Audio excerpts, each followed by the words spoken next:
Some guys get invited to dinner with the in-laws. Some guys get told to order takeout and stay invisible. I'm Darren Halloway, and apparently, I fall into the second category. My parents don't like you, Keena said, standing in our kitchen doorway like she was delivering weather updates. They like my ex. I looked up from my laptop where I'd been reviewing security protocols for a client's network infrastructure. 20 years in IT risk consulting teaches you to spot vulnerabilities before they become disasters. Too bad I hadn't applied that skill to my marriage. I understand, I said, keeping my voice level. The words tasted like copper pennies, but I swallowed them down. Keena adjusted her blazer, the navy one I'd bought her for Christmas, and grabbed her purse from the counter. Greg will be there instead. You know how my parents feel about appearances. Greg Stanton, her college boyfriend turned city planning commissioner, golden boy with the perfect smile and the trust fund to match. The guy who'd somehow wormed his way back into her life 6 months ago under the guise of professional networking. Sure, I said, fingers still moving across the keyboard. Have fun. She paused, probably expecting an argument. When none came, she took the car keys from the hook by the garage door. I'll be back late. Don't wait up. The garage door rumbled open, then closed. Her Lexus disappeared down our tree-lined street in suburban Seattle, taking my wife to dinner with the man she'd apparently chosen over me. The rain started pattering against the windows, typical Pacific Northwest evening symphony. I closed the laptop and walked to my office. The safe sat behind a framed photo of our wedding day, back when Keena actually smiled at me instead of through me. I entered the combination and pulled out a manila folder containing documents I'd hoped never to need. The cohabitation agreement stared back at me in all its legal glory. Keena's father, Harold Baird, had insisted on it last winter. Just a precaution, he'd said in that condescending tone that made my teeth itch. Young people can be so impulsive about finances. I'd signed it because Keena begged me to, because I loved her, because I thought it was just her old man being paranoid about his daughter's money. Now I read Clause 17 with new appreciation. Either party may terminate cohabitation rights with 48 hours written notice upon material breach of relationship obligations, including but not limited to infidelity or abandonment of marital duties. The audio recorder on my phone had captured her call this morning when she thought I was in the shower. Her mother's voice, crystal clear through the speaker. Greg is so much more presentable than Darren. Your father never understood why you settled for someone so ordinary. Keena's response echoed in my memory. I know, Mom. Maybe it's time I reconsidered some things. I printed 2 copies of the termination notice I'd drafted weeks ago when I first suspected something was wrong. Signed both. Attached the audio file and supporting documentation. Then I called my attorney. Darren? Patricia Chen's voice was crisp despite the late hour. What's the emergency? I need you to file a cohabitation termination with the county clerk, tonight if possible. Are you sure about this? Once we file... I'm sure. The grounds are solid. I'm sending everything now. While the documents uploaded, I logged into our shared cloud drive. Keena's HR compliance forms sat in a folder marked Important. As her listed sponsor and emergency contact, I had legitimate access to update our status. I forwarded the termination notice to her employer's legal department, then to her parents' family email chain, the one Harold used for his monthly financial updates and social announcements. Next came the practical matters. I pulled Keena's suitcases from the bedroom closet and began packing. Not vindictively, methodically. Clothes folded properly, shoes in dust bags, jewelry in its original boxes. I made an inventory of everything, photographing each item for documentation. By 10 p.m., 4 large suitcases sat by the front door, sealed with packing tape and labeled with delivery addresses. I called the courier service Patricia recommended for legal documents. Pick up tomorrow at 8 a.m., I told them. Delivery to Harold and Margaret Baird on Mercer Island. The house felt different without her things scattered around. Cleaner. More like the space I'd imagined when we bought it 3 years ago, back when I thought we were building something together. I changed the locks. The locksmith arrived within an hour, amazing what you can accomplish when you pay emergency rates. While he worked, I transferred our joint accounts into individual holdings, exactly as the cohabitation agreement specified. My phone buzzed with a text from Theo, my friend who owned O'Malley's pub downtown. "How's married life treating you?" I typed back, "About to get a lot simpler." The rain kept falling. I made coffee and waited. Kina returned at 11:30, Greg's BMW following her into our driveway. Through the window, I watched them talking in her car. His hand touched her shoulder. She laughed at something he said. They walked to the front door together. Her key didn't work. "Darren?" she called, knocking. "The lock's broken." I opened the door. Kina stood there with Greg slightly behind her, both of them damp from the rain. Her hair was perfect despite the weather. His smile faltered when he saw my expression. "Your things are packed," I said, gesturing to the suitcases. "Courier picks them up at 8 a.m. for delivery to your parents." "What are you talking about?" Kina pushed past me into the entryway. "This is my house, too." "Actually, it's not." I handed her the termination notice. "Effective immediately. Your father's agreement, your family's rules." Greg stepped forward. "Now wait a minute." "You should leave," I told him. "This is between my wife and me." "Soon-to-be ex-wife," Kina said, scanning the document. Her face went pale. "You can't be serious." My phone rang. Patricia's number appeared on the screen. I answered on speaker. "Darren, I have Harold Baird on the line. He's requesting immediate clarification of the filing status." "Put him through." Harold's voice filled the hallway, tight with controlled fury. "What exactly do you think you're doing, young man?" "Following the agreement you insisted on, Harold, to the letter." "This is preposterous. Kina, tell me this is some kind of misunderstanding." Kina looked at Greg, then at me, then at the suitcases. "Darren, we can talk about this. There's no need for lawyers." "There's every need," I said. "Patricia, please explain the filing status." "The termination has been accepted by the county clerk. Mrs. Halloway has 48 hours to vacate the premises. All joint assets have been properly divided according to the original agreement terms." Greg grabbed Kina's arm. "Come on, we don't need this drama." But she shook him off, staring at me like she was seeing a stranger. "You planned this. You've been planning this. I hoped I'd never need to use it. You proved me wrong." Harold's voice crackled through the phone. "Margaret, get the guest room ready. Kina's coming home." "Dad, I'm not." "You are," Harold cut her off, "until we sort this mess out." Greg backed toward the door. "I should go. Call me tomorrow, Kina." He left without another word, his BMW disappearing into the night like he'd never been there at all. Kina stood in what used to be our entryway, holding the termination notice with shaking hands. I never meant for it to happen this way. But it did happen, and now we deal with the consequences.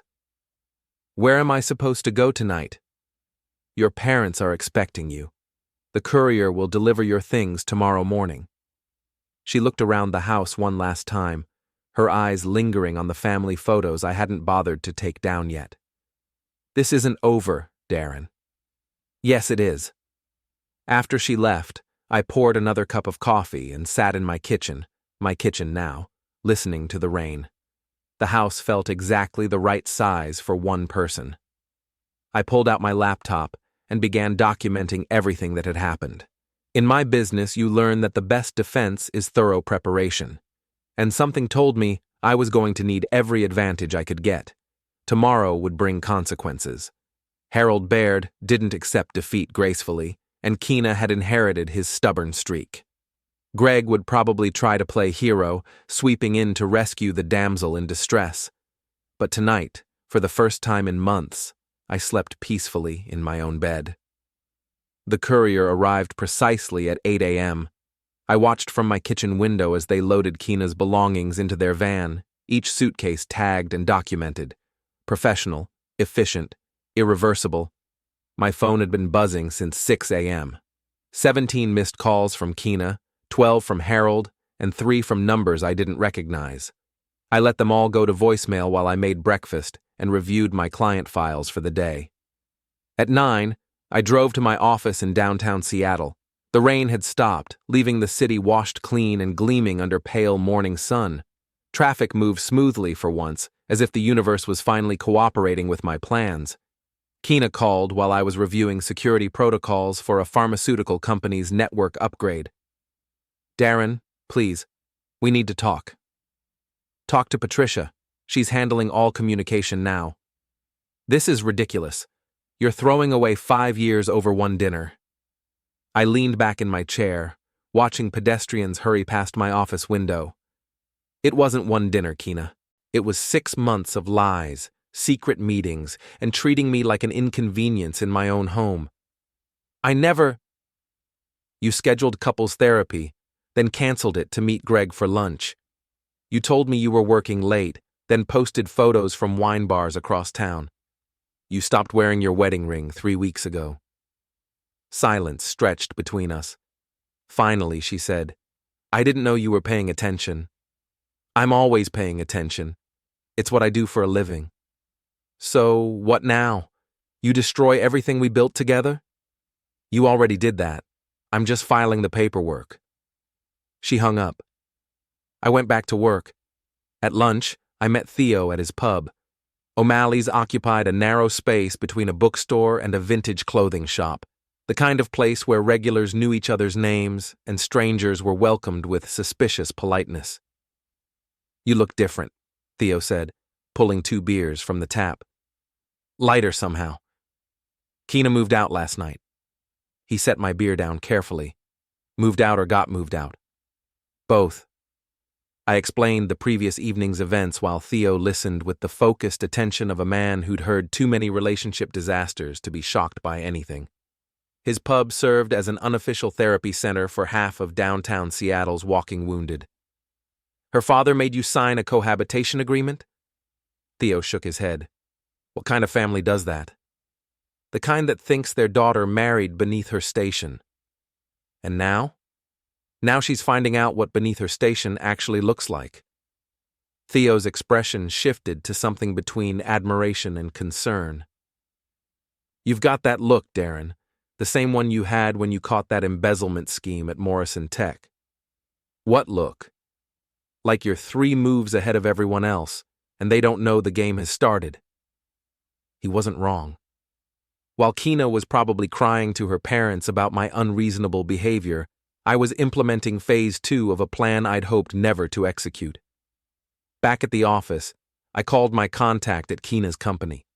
Jennifer Walsh worked in IT compliance, and we'd collaborated on several security audits over the years. "Darren, good to hear from you. How's Kina?" "Actually, that's why I'm calling. We're separating, and I need to update some documentation." "Oh, I'm sorry to hear that. What do you need?" "I'm listed as her emergency contact and reference sponsor for her work visa status. I need to formally withdraw that sponsorship." Jennifer's tone became more professional. "I'll need documentation of the status change." "Already filed with the county clerk. I can send you the certified copies." "That would be helpful. Her supervisor will need to review the compliance implications." Kina's work visa depended on our marriage. Without my sponsorship, she'd need to find alternative documentation or face potential employment complications. Not enough to get her fired, but sufficient to make her life significantly more complex. I spent the afternoon crafting a careful email to Harold and Margaret Baird. Nothing accusatory or emotional, just a business-like summary of the separation terms and a request for confirmation that they'd received Kina's belongings. Harold responded within an hour. "This vindictive behavior is beneath you, Darren. Kina made a mistake, but destroying her life won't solve anything." I replied, "I'm not destroying anything, Harold. I'm following the agreement you insisted on. If you'd like to discuss modifications, have your attorney contact mine." By 5 p.m., Kina's belongings had been delivered to the Baird family mansion on Mercer Island. I knew this because Margaret Baird called me directly, her voice dripping with the kind of aristocratic disdain that money can't buy, but privilege can cultivate. You've made your point, Darren. Now let's discuss how civilized people handle these situations. Civilized people don't ambush their spouses with replacement dinner guests, Margaret. Greg is a family friend. His presence at dinner was hardly inappropriate. His presence in your daughter's life while she's married to me is inappropriate. His presence in her bed is grounds for termination. The sharp intake of breath told me I'd hit my target. How dare you suggest? I'm not suggesting anything. I have documentation. I didn't, actually, but Margaret's reaction confirmed what I'd suspected. The dinner invitation hadn't been spontaneous. It was part of a larger plan to ease Greg back into Keena's life and edge me out of it. What do you want? Margaret asked finally. Nothing. I already have what I need. That evening, I drove to O'Malley's for dinner. The usual crowd filled the bar. Office workers decompressing from their day, couples on casual dates, regulars nursing drinks and watching sports on the mounted televisions. Theo joined me at my corner table with 2 plates of fish and chips. How's the war going, General? Keena's parents are realizing they might have underestimated me. And Keena herself still thinks this is about hurt feelings and wounded pride. Isn't it? I considered the question while watching rain streak the pub's windows. Maybe it started that way, but now it's about consequences. She made choices. I'm making sure she experiences the full weight of those choices. Sounds like revenge to me. Sounds like accountability. Theo raised his beer in a mock toast. To accountability then, and to whatever comes next. I clinked my glass against his, already planning phase 3. The next morning brought fresh complications. Keena had apparently spent the night calling mutual friends, spinning her version of events. My phone buzzed with concerned messages from people who'd known us as a couple. Heard you and Keena are having problems. Hope you can work it out. Dave from the gym. Keena says you locked her out of the house. That seems extreme. Lisa from our book club. Whatever's going on, remember that marriage takes work from both people. Father McKenna from our church. I responded to each message with the same calm explanation. Keena chose to prioritize her relationship with her ex-boyfriend over our marriage. I'm respecting that choice by ending our cohabitation arrangement. Simple, factual, devastating. By noon, the narrative had shifted. Instead of me being the unreasonable husband who'd overreacted to an innocent dinner, I became the wronged party who'd discovered his wife's affair and responded with surgical precision. Keena called again, her voice tight with frustration. You're poisoning people against me. I'm telling them the truth. If that poisons them against you, maybe you should examine your choices. Greg and I aren't having an affair. Yet. This is insane, Darren. You're destroying our marriage over your paranoid suspicions. Our marriage was destroyed the moment you chose him over me. I'm just cleaning up the paperwork. She hung up again. I went back to work, feeling oddly peaceful. That afternoon, Patricia called with an update. Harold Baird's attorney contacted me. They want to discuss settlement terms. What kind of terms? Full reconciliation. Keena moves back in, you withdraw the termination filing, and everyone pretends this never happened. Counteroffer. Keena files for divorce, we split assets according to the prenup, and I keep the house. They won't like that. They don't have to like it. They just have to accept it. Patricia paused. Darren, I have to ask, are you sure you want to burn these bridges? The Bairds have significant influence in this city. Let them use it. I've got documentation of everything, and I've stayed within legal boundaries. If they want to play hardball, I'm ready. After hanging up, I sat in my office watching the city bustle below. Seattle's tech boom had created a new aristocracy of wealth and influence, but it had also created opportunities for people like me, the ones who understood systems and knew how to exploit their weaknesses. The Bairds thought they could manipulate me because I wasn't part of their social circle. They'd forgotten that in the modern world, information was more powerful than old money. and I had a lot of information. That evening, I began Phase 3. The Spring Gala was Seattle's premier social event, where the city's elite gathered to see and be seen while pretending to care about whatever charity had purchased their attention that year. Kina had been excited about attending, before our separation made her social status considerably more complicated. I wasn't invited, of course. The Bairds had made sure of that years ago, but I had something better than an invitation. I had connections. You want me to do what? Theo stared at me across his pub's bar like I'd suggested robbing a bank. Hire a skywriter, one message, during the cocktail hour when everyone's outside on the terrace. And the message would be, ask Kina about Greg. Theo laughed despite himself. You're absolutely insane. You know that, right? I'm thorough. There's a difference. The Bairds will know it came from you. Let them prove it. You're hiring the skywriter for your pub's anniversary celebration. The timing is coincidental. Theo shook his head, but pulled out his phone. I know a guy who does aerial advertising. Costs extra for same-day service. Money's not an issue. While Theo made the call, I reviewed my other preparations. Jennifer Walsh had confirmed that Kina's work visa situation required immediate attention. Her supervisor had scheduled a meeting for Monday to discuss compliance options. Greg Stanton's professional life was about to become equally complicated. A carefully worded inquiry to the city's ethics board had triggered a review of his recent consulting contracts, particularly those involving clients who might benefit from his planning commission decisions. I hadn't fabricated anything. I'd simply asked the right questions and let the bureaucracy do what bureaucracy does best: create problems for people who think rules don't apply to them. Skywriters confirmed for 6 p.m., Theo said. Clear skies predicted, perfect visibility. Excellent. You realize this is going to cause a scene. That's the point. Saturday afternoon, I drove to a coffee shop near the Four Seasons where the gala was being held. Not close enough to be obvious, but positioned to observe the aftermath. I ordered a latte and settled at a window table with my laptop, ostensibly working on client files. At exactly 6 p.m., I looked up from my screen. The skywriter's plane appeared on schedule, trailing white letters across the perfect blue sky. Ask Kina about Greg. Through the hotel's floor-to-ceiling windows, I could see the gala's cocktail reception. Guests on the terrace pointed at the sky, their conversations growing animated as they read the message. My phone buzzed with a text from a number I didn't recognize. You magnificent bastard. A friend. Someone at the gala was enjoying the show. Within minutes, my phone exploded with messages.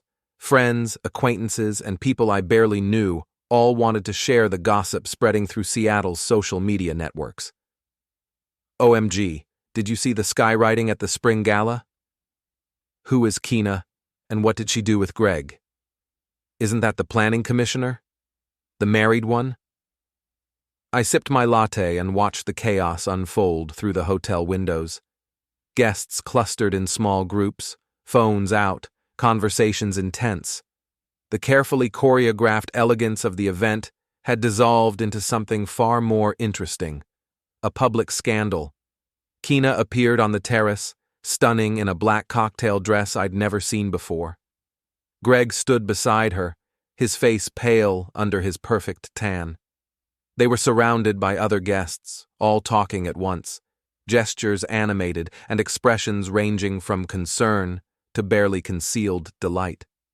Margaret Baird materialized next to her daughter, her posture rigid with fury. Harold followed, his face the color of his burgundy bow tie. The family conference that ensued was brief and decisive. They retreated into the hotel, leaving the terrace gossip to flourish without them. My phone rang. Patricia's name appeared on the screen. Please tell me you didn't just hire a skywriter to humiliate your wife at the city's biggest social event. I have no idea what you're talking about. Darren. I'm having coffee and catching up on work. If someone chose to celebrate their business anniversary with aerial advertising, that's their prerogative. Patricia sighed. Harold Baird called me 10 minutes ago. He's threatening to file harassment charges. Based on what evidence? Based on the obvious connection between your separation and a very public message about his daughter. Correlation isn't causation, Patricia. And last I checked, asking questions wasn't illegal. What's your endgame here? Because this is escalating beyond a simple divorce. I watched a group of women on the hotel terrace, all of them focused intently on their phones, probably researching everything they could find about Kina Halloway and Greg Stanton. My endgame is making sure everyone understands the truth about my wife's choices. And if that destroys her reputation? She destroyed her reputation when she chose her ex-boyfriend over her husband. I'm just making sure people notice. After hanging up, I finished my coffee and drove home. The house felt peaceful, exactly as I'd left it. No unexpected guests, no uncomfortable conversations, no need to pretend everything was fine when it clearly wasn't. I made dinner and settled in to watch the social media explosion. The hashtag #AskKinaAboutGreg was trending locally within 2 hours. Someone had connected the dots between Kina Halloway, the HR director whose marriage had recently imploded, and Greg Stanton, the planning commissioner who'd been seen with her at several recent events. Photos surfaced from restaurant openings, charity functions, and business conferences. Greg and Kina standing close together, their body language suggesting a relationship that went beyond professional networking. Greg's wife, Amanda, had apparently been fielding questions all evening. Her Instagram story included a single post. Sometimes you don't know people as well as you think you do. By Sunday morning, the story had legs. Seattle's gossip blogs picked up the thread, spinning theories about political corruption, marital scandals, and social climbing. The Baird's attempts to control the narrative only made it more interesting. Their publicist's no-comment statement read like confirmation of guilt. Kina called me at 8 a.m., her voice shaking with rage. You've destroyed everything. My job, my reputation, my relationship with Greg's family. Are you happy now? I'm satisfied with the accuracy of the information being shared. This isn't information, it's character assassination. It's accountability. You made choices, Kina, public choices. Now you get to experience public consequences. Greg might lose his job over this. Greg should have thought about that before he decided to pursue a married woman. We're not having an affair. Yet, I repeated, but everyone can see where this was heading, including Greg's wife. She hung up, but called back an hour later. What do you want? Money? The house? Just tell me what it will take to make this stop. I want you to own your choices, publicly. What does that mean? File for divorce. Admit that you chose Greg over our marriage. Stop pretending this is about my unreasonable behavior. And if I do that, then you can move forward with your new life without worrying about what other surprises might be waiting for you. The implication hung between us like a sword. I had more ammunition, financial records, email trails, documented lies, and she knew it. I need time to think. Take all the time you need, but understand that every day you wait, more people are asking questions about your relationship with Greg. Sunday afternoon brought unexpected visitors. Harold and Margaret Baird appeared at my front door, their expressions suggesting they'd rather be anywhere else on earth. We need to talk, Harold said. I invited them into my living room, offered coffee, and waited for their opening move. This has gone far enough, Margaret began. Kina made a mistake, but she doesn't deserve public humiliation. Kina made a choice. The humiliation is a natural consequence of that choice becoming public knowledge. Harold leaned forward in his chair. What do you want, Darren? Name your price. I want your daughter to stop lying about our marriage and her relationship with Greg Stanton. She's not lying. She told people I was controlling and paranoid. She claimed our problems were about my jealousy and insecurity. She painted me as the villain in her story. Margaret's expression softened slightly. Perhaps she was trying to protect your privacy. She was trying to protect her reputation. There's a difference. Harold stood abruptly. This conversation is pointless.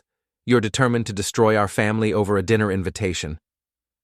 I'm determined to make sure the truth is told. If that destroys your family's reputation, maybe you should examine your family's choices.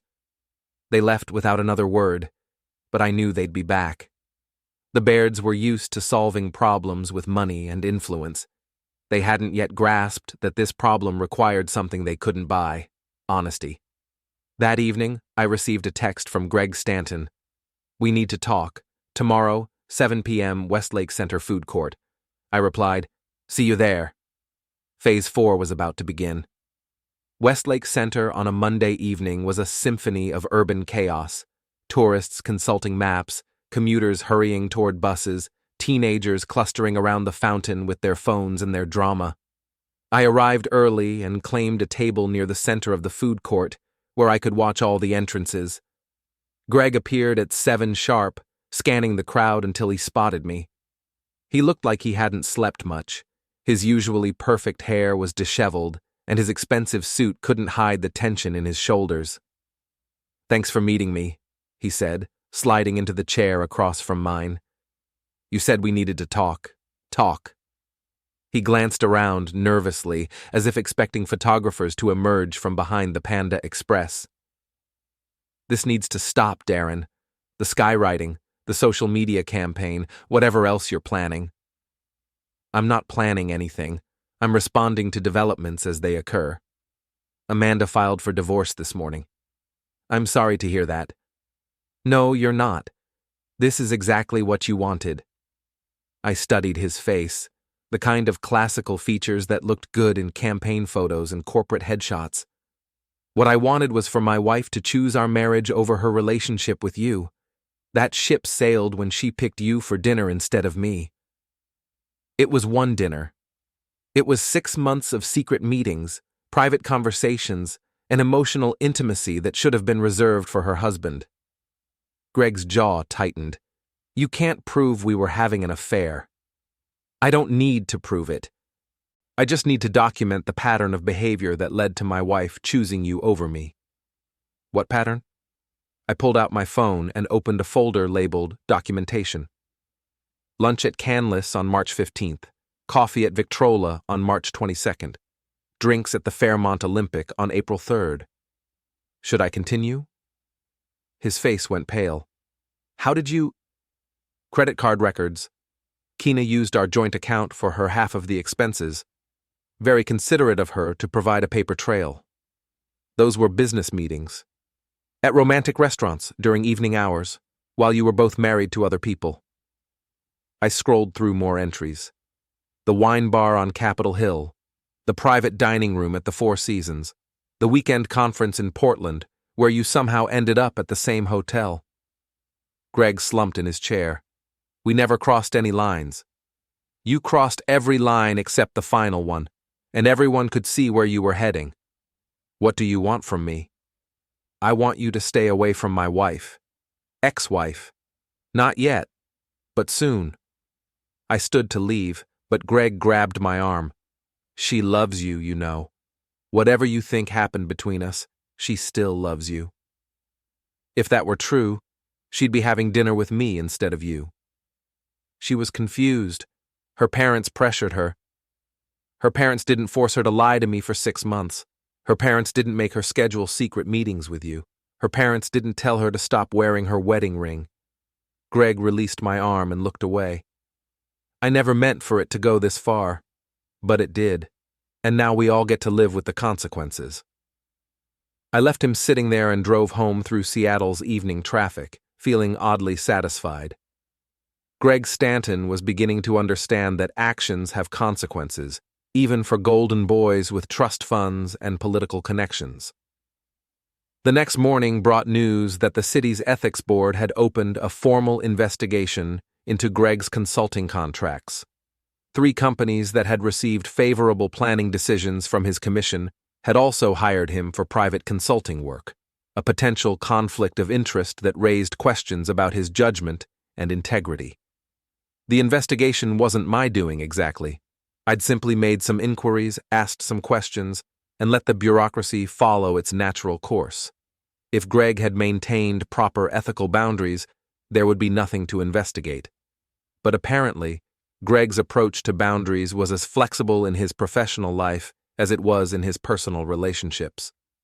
Jennifer Walsh called me at 10 a.m. with an update on Keena's employment situation. Her supervisor wants to meet with her tomorrow about the visa sponsorship issue. They'll need alternative documentation if she wants to maintain her current position. What are her options? Company sponsorship, but that requires justifying the expense to corporate. Her position isn't really specialized enough to warrant the cost and paperwork. So she might lose her job? Not immediately, but her status becomes much more precarious without spousal sponsorship. Another consequence of Keena's choices rippling outward. She'd built her life around our marriage, and now that foundation was crumbling. That afternoon, I received an unexpected visitor at my office. Amanda Stanton sat in my waiting area, perfectly composed in the way that comes from years of political wives training. "Mrs. Stanton," I said, inviting her into my private office. "I'm sorry about your situation." "Are you?" "Because from what I understand, you've been working very hard to expose my husband's relationship with your wife." "I've been working to expose the truth about my wife's choices. Your husband's involvement is incidental." She laughed, but there was no humor in it. "Incidental, that's one way to put it." Amanda Stanton was younger than I'd expected, probably mid-30s, with the kind of understated elegance that suggested old money and good breeding. She'd married Greg straight out of law school, back when he was still building his political career. "What can I do for you, Mrs. Stanton?" "I want to know what else you have. Photos, emails, financial records, whatever evidence you've gathered about their relationship." "Why?" "Because my divorce attorney says documentation is everything, and you seem to be very good at documentation." I considered her request. Amanda Stanton had been as betrayed as I had, maybe more so. She'd been living with Greg's lies while I'd at least suspected Keena's deception. "I can share what I have," I said finally, "but it won't be pleasant to review. Nothing about this situation is pleasant."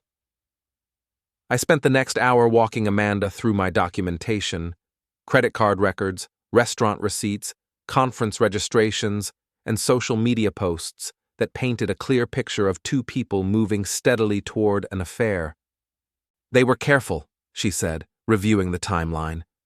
"Never quite crossing the line, but getting closer each time. Until the dinner invitation. That was the test, wasn't it? To see if they could get away with something more public? And when I didn't object, they probably saw it as permission to escalate." Amanda closed the folder and looked directly at me. "What's your next move?" "I'm not sure there needs to be a next move. The truth is out there now. People can draw their own conclusions." "You don't strike me as someone who leaves things to chance." She wasn't wrong. I had contingency plans, backup documentation, and several more moves prepared if Greg and Keena decided to escalate their own campaign. "What about you?" I asked. "What's your next move?" "I'm going to make sure Greg understands the full cost of his choices, financial, professional, and personal." Sounds like a plan. After Amanda left, I sat in my office reviewing my own options. The initial shock of Keena's betrayal had given way to a colder, more calculating anger. She'd made her choice, but she was still trying to control the narrative, still trying to paint herself as the victim of my unreasonable behavior. That needed to change. I called Patricia and scheduled a meeting for the next morning. It was time to force Keena's hand. "I want to file for divorce," I told my attorney. "Irreconcilable differences, with adultery as contributing cause." "Are you sure? Once we file, there's no going back to the separation agreement." "I'm sure, and I want it public record." "Darren, that's going to create another media storm." "Good. Let everyone see who really ended this marriage." Patricia made notes on her legal pad. "What about settlement terms?" "I keep the house, my business assets, and my retirement accounts. She can have her personal belongings and whatever's left in the joint savings after legal fees." "That's pretty harsh." She chose to prioritize her relationship with Greg over our marriage. These are the consequences of that choice. The Bairds won't like it. The Bairds can file their own paperwork if they want different terms. That evening I drove to O'Malley's for dinner and found Theo waiting with a beer and a concerned expression. "You look like a man with a plan," he said. "Should I be worried?" "You should be impressed. I'm about to demonstrate the difference between consequences and revenge." "Which is?" "Consequences are proportional to choices.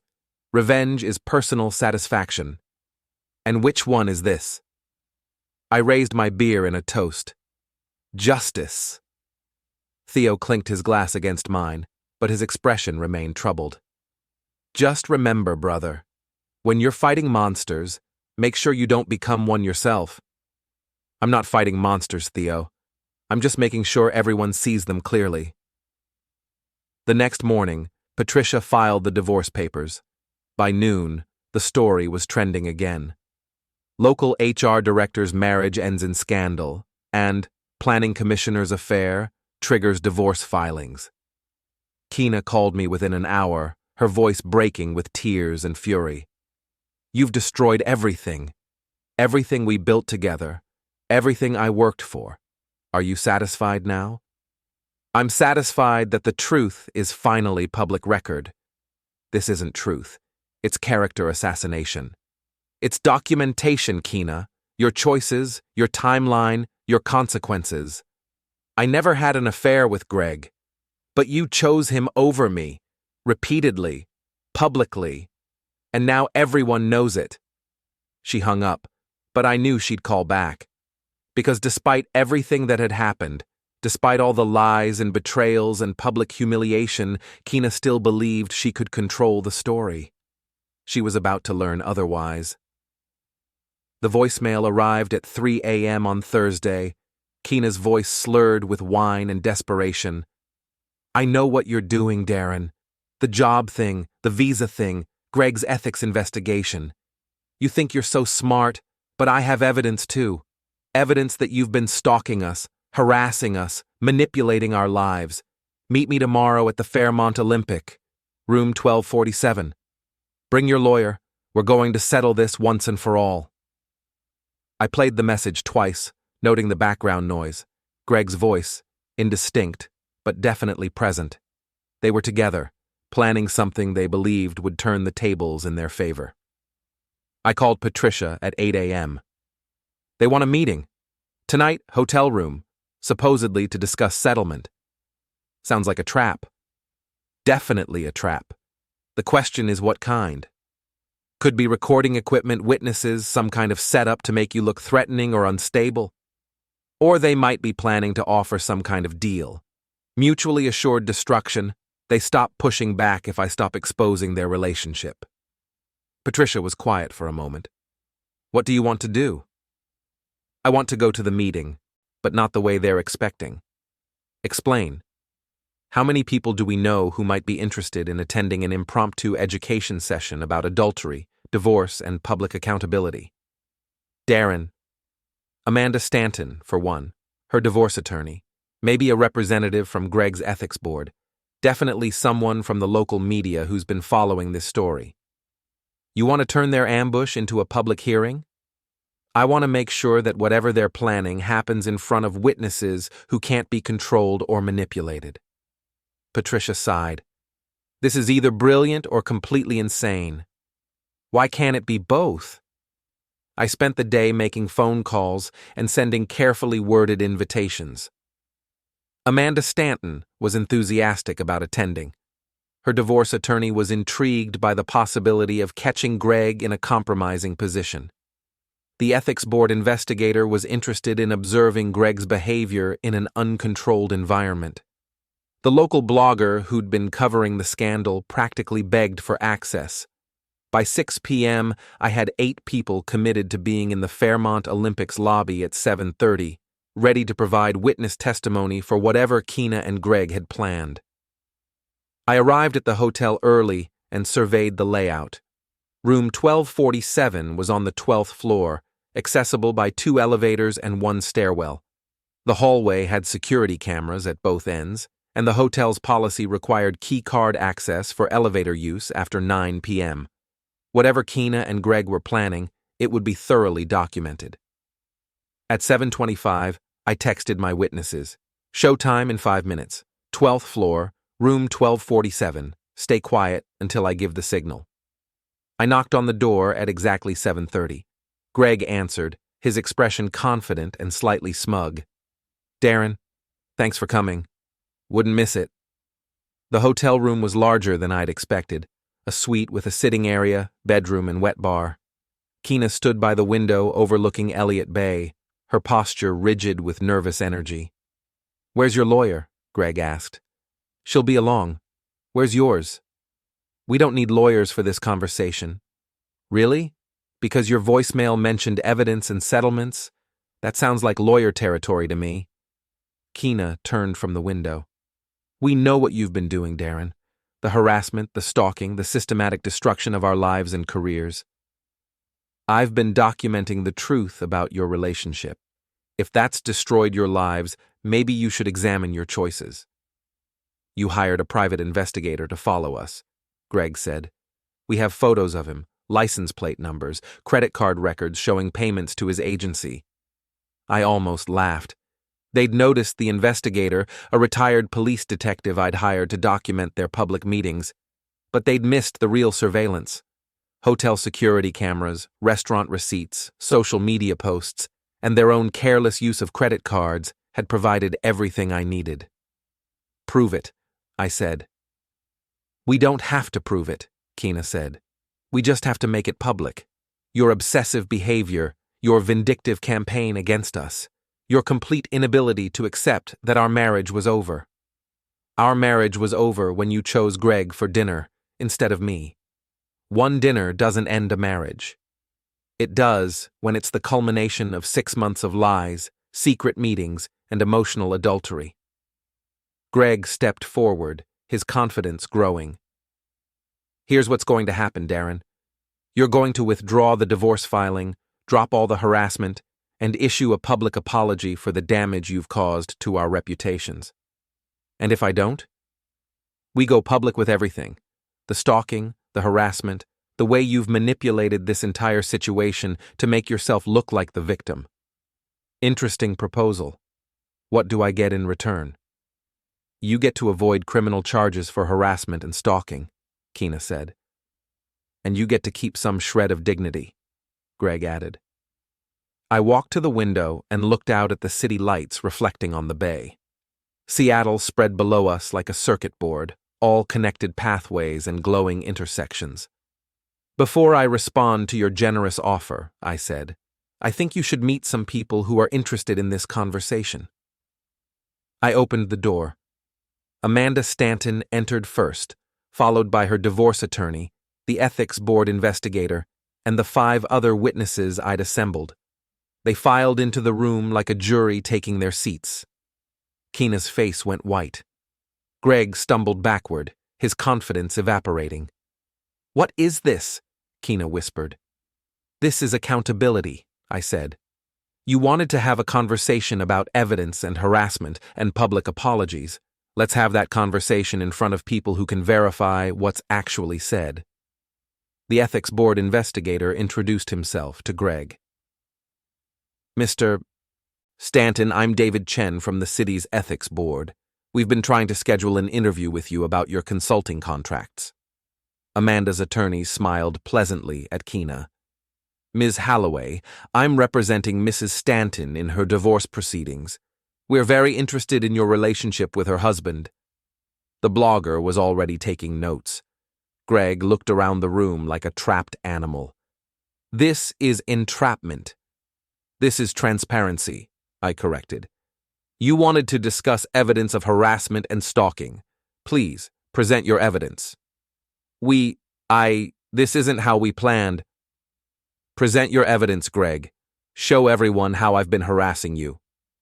He couldn't, of course, because following someone to public restaurants isn't harassment, documenting public meetings isn't stalking, and exposing adultery isn't criminal behavior. "We have photos of the private investigator," Keena said weakly. Taking pictures in public places, I replied. Completely legal. What else do you have? The silence stretched uncomfortably. Finally, Amanda Stanton spoke. Greg, do you have anything you'd like to say about your relationship with Ms. Halloway? We're friends, professional colleagues, who meet for romantic dinners while married to other people. It wasn't romantic. Who attend weekend conferences together. That was business. Who spend hours together while lying to their spouses about their whereabouts. Greg's composure cracked completely. It wasn't supposed to happen this way. We were just talking, just meeting for coffee. It wasn't supposed to become... Become what? The ethics investigator asked. Become anything. We never crossed any lines. But you wanted to, Amanda said quietly. Greg looked at Keena, who was staring at the floor. Yes, he whispered. We wanted to. The blogger's pen moved frantically across his notepad. I walked to the door and opened it again. I think we're finished here. Greg, you might want to call your attorney. Keena, the divorce papers will be served officially tomorrow. Wait, Keena said. This isn't over. Yes, it is. I'll fight the divorce. I'll claim harassment, emotional abuse, whatever it takes. With what evidence? In front of which witnesses? I gestured to the room full of people who'd just watched her admit to an emotional affair. Good luck with that strategy. One by one, my witnesses filed out of the room. Amanda Stanton paused beside Greg. I'll see you in court, she said. After everyone left, I stood alone in the hallway with Keena and Greg. They looked like survivors of a natural disaster, shocked, displaced, unsure what had just happened to their lives. This isn't over, Keena repeated, but her voice lacked conviction. Yes, I said again. It is. I walked to the elevator, leaving them to figure out their next move. But I already knew what it would be. Damage control, spin management, and a desperate attempt to salvage their reputations from the wreckage of their choices. It wouldn't work. The truth was out now, documented and witnessed. Their relationship was public record, their lies exposed, their consequences unavoidable. I drove home through the quiet Seattle streets, feeling something I hadn't experienced in months. Peace. Tomorrow would bring the final phase of this drama, but tonight, for the first time since this all began, I felt like I was winning. The divorce papers were served at 9 a.m. Friday morning, delivered to Keena's temporary address at her parents' house on Mercer Island. I knew this because the process server called to confirm delivery, and because Margaret Baird called me 10 minutes later, her voice shaking with rage. You've humiliated our family enough, Darren. This ends now. This ends when your daughter signs the papers and stops trying to rewrite history. She's not signing anything. We're fighting this. With what ammunition? Last night's hotel meeting didn't go quite as planned, did it? Margaret's sharp intake of breath told me she'd already heard about the ambush. You set them up. I provided transparency. If that felt like a setup, maybe they should examine their own intentions. Harold is calling his attorney. We're filing harassment charges. Based on what evidence? I attended a meeting your daughter requested, brought witnesses to verify what was said, and documented her admission of an emotional affair with a married man. You destroyed her reputation. She destroyed her reputation. I just made sure people noticed. Margaret hung up, but I knew the Bairds weren't finished. Old money families don't accept defeat gracefully, and they had resources I hadn't fully tested yet.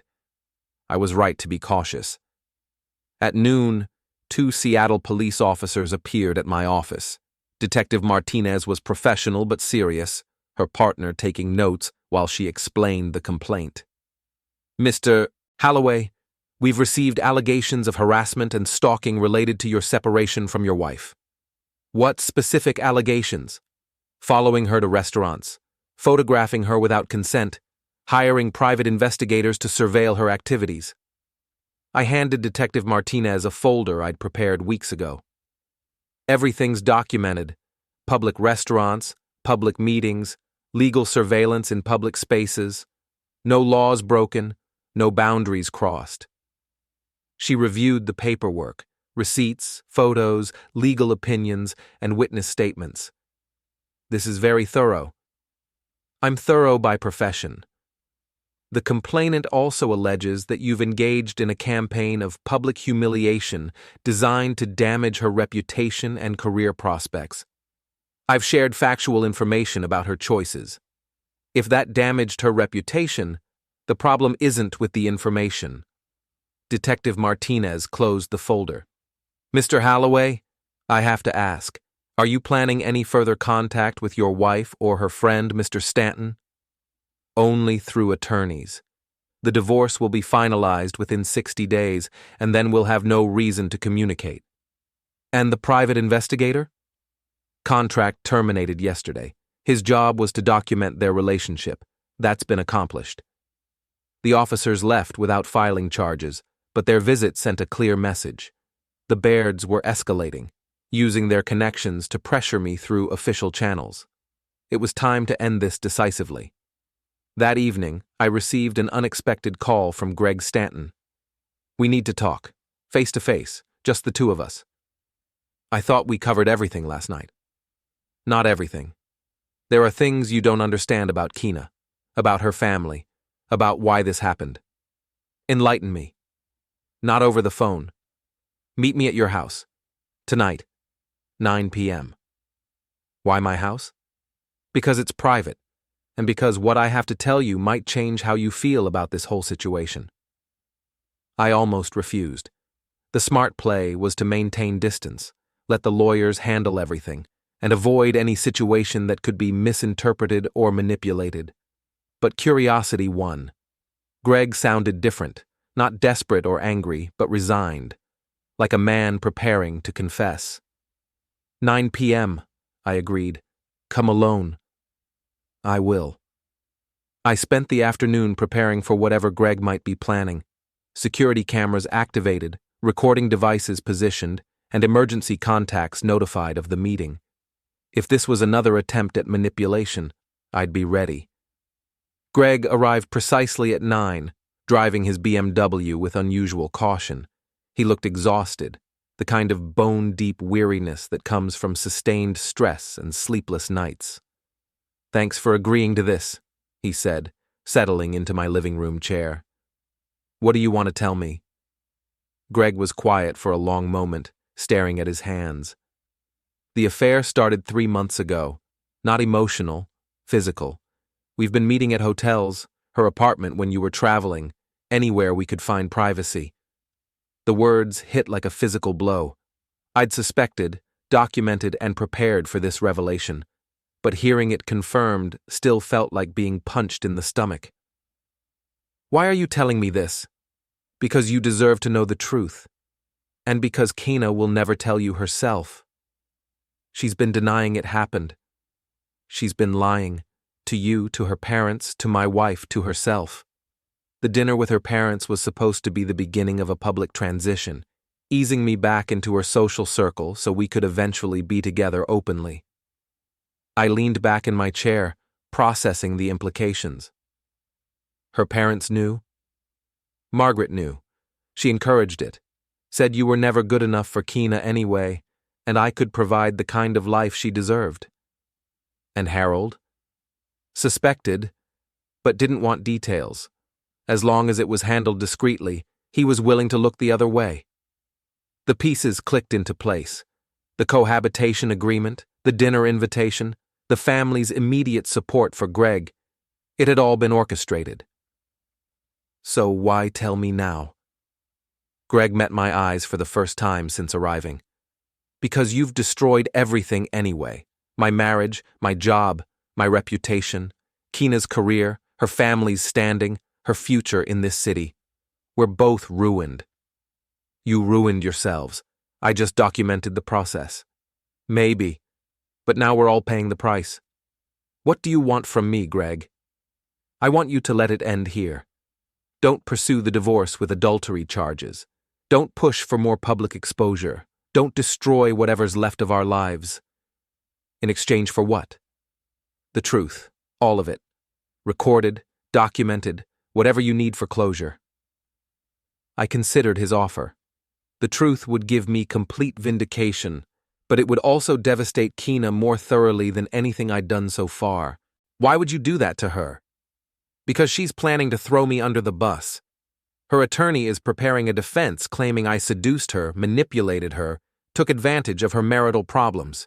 She's going to paint herself as the victim and me as the predator. And you want to prevent that? I want to make sure that if we're going down, we go down together.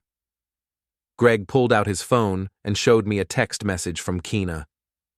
My lawyer says we can blame everything on you. Claim you pressured me, that I was trying to protect my marriage by going along with your advances. Meet me tomorrow to coordinate our stories. The calculating coldness of it was breathtaking. Even now, facing the consequences of her choices, Keena was looking for someone else to blame. Record your statement, I said finally. Everything. The timeline, the meetings, her family's involvement, all of it. And then this ends? Then this ends. Greg spent the next hour providing a detailed confession, dates, locations, conversations, and the elaborate deception they'd maintained for months. He implicated Margaret Baird as an active conspirator and revealed Harold's willful blindness to his daughter's affair. When he finished, I had everything I needed to destroy Keena's remaining credibility and expose her family's hypocrisy. What happens now? Greg asked. Now you go home and wait for your life to fall apart, just like the rest of us. And Keena? Keena gets to experience the full consequences of her choices. After Greg left, I sat in my living room reviewing the recording. His confession was devastating, not just for its content, but for its revelation of the depth of deception involved. This hadn't been a simple affair or a moment of weakness. It had been a calculated campaign to replace me with him, orchestrated by Keena and enabled by her family. I called Patricia and scheduled an emergency meeting for the next morning. I have new evidence. Everything changes. What kind of evidence? The kind that ends this permanently. Saturday morning brought chaos. Greg's confession, properly edited and legally formatted, was delivered simultaneously to Amanda Stanton's attorney, the ethics board, and the local media outlets that had been following the story. The response was immediate and overwhelming. Amanda's attorney called to thank me for providing the evidence needed to secure a favorable divorce settlement. The ethics board scheduled an emergency hearing for Monday morning. 3 news outlets requested interviews, and the Baird's attorney called Patricia in full panic mode. They want to settle, Patricia reported. Complete capitulation. Keena will sign the divorce papers with no contest, the family will issue a public apology, and they'll pay all legal fees. What do they want in return? Your silence. No more public statements, no more evidence releases, no interviews with the media. Counter offer. Keena signs the papers, admits to the affair publicly, and apologizes for lying about my behavior. The family stays out of it completely. They won't agree to a public admission. Then there's no deal. By noon, the story had exploded across Seattle's social media networks. Keenagate was trending locally, with thousands of comments dissecting every detail of the affair and the family's involvement. Margaret Baird's role as an enabler became a particular focus of public outrage. The woman who'd spent years positioning herself as a moral authority in Seattle's charitable circles had actively encouraged her married daughter's affair. Harold's willful blindness was seen as equally damning, a father who'd prioritized social appearances over ethical behavior. At 2 p.m., Keena called me directly. "You've won, Darren. Congratulations. You've destroyed everything I cared about. I've exposed everything you chose to hide." The recording was private. Greg had no right to share it. Greg had every right to tell the truth about your relationship. This will follow me for the rest of my life. It should. Actions have consequences, Keena. You're finally experiencing yours. I loved you. Despite everything that happened, I did love you. But you loved the idea of Greg more. She was quiet for a long moment. Yes, I did. Thank you for finally being honest. Will you accept the settlement offer? Please? Sign the papers with a public admission of adultery. That's my final offer. I can't do that. Then we'll see you in court. She hung up, but I knew she'd call back. Because despite all her lies and manipulations, Keena was ultimately practical. She'd choose damage control over principle, just like she'd chosen Greg over me. I was right. She called back an hour later. I'll sign the papers and make a statement, but I want something in return. What? I want you to acknowledge that you loved me too, that this wasn't just revenge. This wasn't revenge, Keena. This was justice. But did you love me? I looked around my house, our house for 5 years, and thought about the woman I'd married and the woman she'd become. Yes, I said finally. I loved you, but I loved someone who doesn't exist anymore. She existed. She just made terrible choices. Yes, she did. Monday morning, Keena signed the divorce papers and issued a brief public statement admitting to the affair and apologizing for her deception. The Baird's family attorney read a separate statement acknowledging their errors in judgment and announcing their withdrawal from public life. Greg Stanton resigned from the Planning Commission and left Seattle for a consulting job in Portland. By Tuesday, the story had run its course. The media moved on to fresh scandals, the social networks found new targets, and Seattle's attention span shifted to other dramas. I kept the house, my business, and my self-respect. Most importantly, I kept the truth. 3 months later, I ran into Theo at a coffee shop downtown. He looked at me with a mixture of admiration and concern. You look different, he said. Lighter, but also harder somehow. I feel different. Any regrets? I considered the question while watching pedestrians hurry past the window. Seattle's summer had arrived, bringing clear skies and the kind of optimism that makes